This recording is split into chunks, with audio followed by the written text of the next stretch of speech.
Hello, Tom Fresno here from the Naval History and Heritage Command, and today we are again going to be cooking with history with a recipe out of the 1945 edition of the Cookbook of the United States Navy. And the recipe we'll be focusing on today, in honor of National Hot Chocolate Day, is hot cocoa. Now you may not know this, but hot chocolate or hot cocoa actually dates back to the age of sail with the United States Navy. In fact, in the very early days from the Revolutionary War, even into the War of 1812, you see chocolate being sold to sailors for use aboard vessels, along with sugar and other condiments. And they were known to make hot cocoa with the chocolate that they were given. Now, it's not the sweetened chocolate that we know today. It was mostly like a dark chocolate version that they would get. And when they shaved it down and then mixed it with milk and sugar, they would make hot cocoa.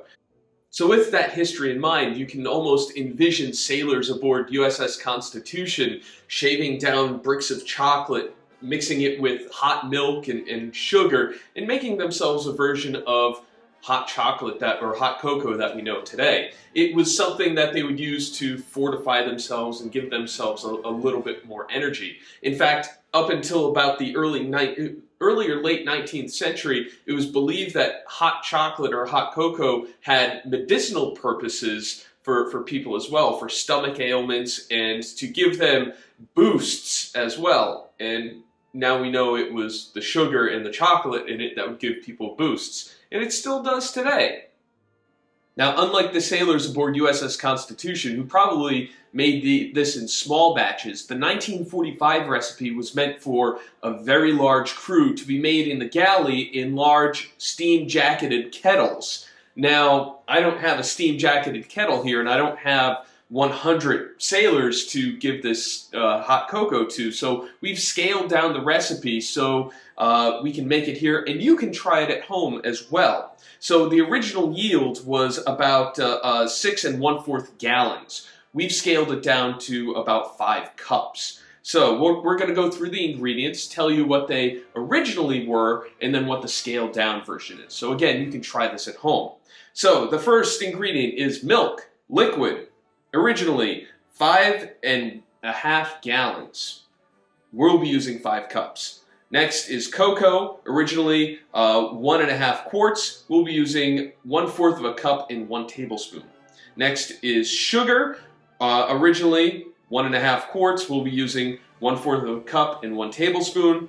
Next is salt, originally 1 teaspoon. We'll be using a pinch, maybe even less. And then water, originally 1 1/2 quarts. We'll be using 1/4 of a cup and 1 tablespoon. And here's the makeup for it all. Heat milk to boiling temperature over hot water or in steam-jacketed kettle. Do not boil. Combine cocoa, sugar, and salt. Add water gradually to make a smooth paste.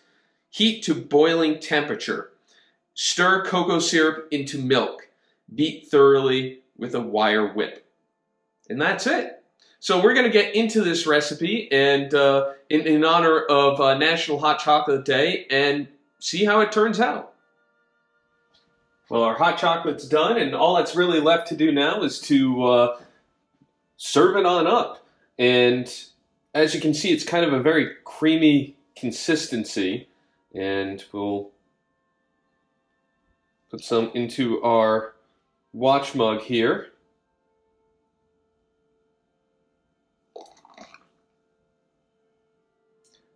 Well, all that's left to do now is to give it a try.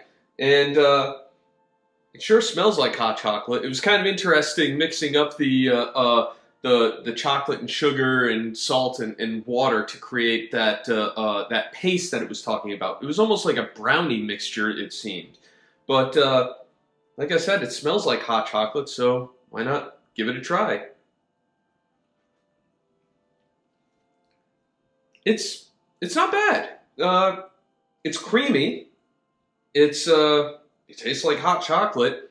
The salt in there kind of brings it up another level, but it's like it's missing something a little bit more. But it's not bad. You can definitely add on to this recipe and put more stuff into this hot chocolate. But again, for a historic recipe in honor of National Hot Chocolate Day, it's a pretty good effort right here. And it's another fun recipe out of the 1945 edition of the Cookbook of the United States Navy. If you would like more information, please visit the website of the Naval History and Heritage Command, history.navy.mil, and we'll see you at our next cooking video.